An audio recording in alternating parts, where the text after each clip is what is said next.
tailleur et un forgeron voyageaient ensemble. Un soir, comme le soleil venait de se coucher derrière les montagnes, ils entendirent de loin le bruit d'une musique qui devenait plus claire à mesure qu'ils approchaient. C'était un son extraordinaire, mais si charmant qu'ils oublièrent toute leur fatigue pour se diriger à grands pas de ce côté. La lune était déjà levée quand ils arrivèrent à une colline sur laquelle ils virent une foule de petits hommes et de petites femmes qui dansaient en rond d'un air joyeux en se tenant par la main.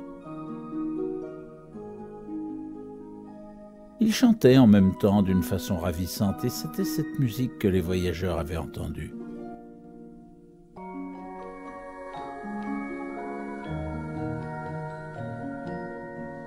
Au milieu se tenait un vieillard un peu plus grand que les autres, vêtu d'une robe de couleur bariolée et portant une barbe blanche qui lui descendait sur la poitrine.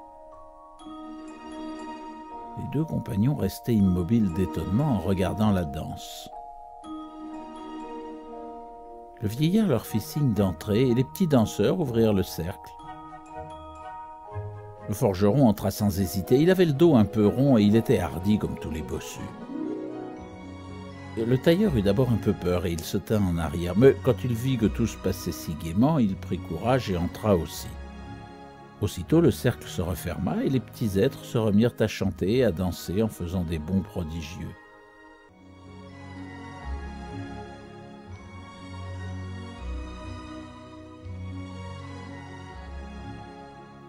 Mais le vieillard saisit un grand couteau qui était pendu à sa ceinture, se mit à le repasser, et quand il l'eut assez affilé, se tourna du côté des étrangers. Ils étaient glacés d'effroi. Mais leur anxiété ne fut pas longue. Le vieillard s'empara du forgeron, et en un tour de main, il lui eut rasé entièrement les cheveux et la barbe. Puis il en fit autant au tailleur. Quand il eut fini, il leur frappa amicalement sur l'épaule, comme pour leur dire qu'ils avaient bien fait de se laisser raser sans résistance, et leur peur se dissipa. Alors il leur montra du doigt un tas de charbon qui était tout près de là et leur fit signe d'en remplir leurs poches. Tous deux obéirent sans savoir à quoi ces charbons leur serviraient et ils continuèrent leur route afin de chercher un gîte pour la nuit. Comme ils arrivaient dans la vallée, la cloche d'un monastère voisin sonna minuit. À l'instant même, le chant s'éteignit, tout disparut, et ils ne virent plus que la colline déserte éclairée par la lune.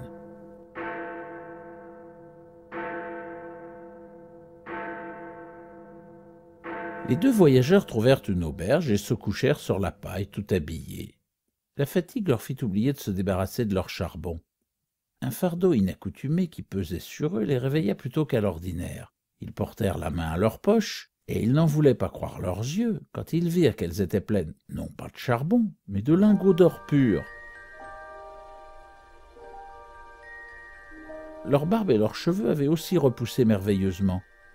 Désormais, ils étaient riches. Seulement, le forgeron, par suite de sa nature avide, avait mieux rempli ses poches et possédait le double de ce qu'avait le tailleur. Mais un homme cupide veut toujours avoir plus que ce qu'il a.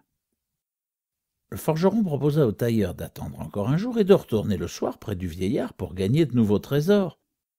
Le tailleur refusa. « J'en ai assez, je suis content. Je veux seulement devenir maître en mon métier et épouser mon charmant objet. » C'est ainsi qu'il appelait sa promise. « Et je serai un homme heureux. » Cependant, pour faire plaisir à l'autre, il consentit de rester un jour encore. Le soir, le forgeron prit 2 sacs sur ses épaules pour emporter bonne charge, et il se mit en route vers la colline. Comme la nuit précédente, il trouva les petits nains chantant et dansant. Le vieillard le rasa, lui fit signe de prendre des charbons. Il n'hésita pas à remplir ses poches et ses sacs tant qu'il y en put entrer, s'en retourna joyeux à l'auberge et se coucha tout habillé. « Quand mon or commencera à peser, se dit-il, je le sentirai bien. » Et il s'endormit enfin dans la douce espérance de s'éveiller le lendemain matin, riche comme Crésus. Dès qu'il eut les yeux ouverts, son premier soin fut de visiter ses poches, mais il eut beau fouiller dedans, il n'y trouva que des charbons tout noirs.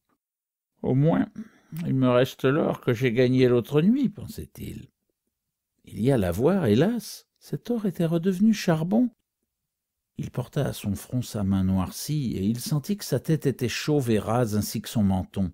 Pourtant, Il ne connaissait pas encore tout son malheur. Il vit bientôt qu'à la bosse qu'il portait par derrière s'en était jointe une autre, par devant. Il sentit alors qu'il recevait le châtiment de sa cupidité et se mit à pousser des gémissements.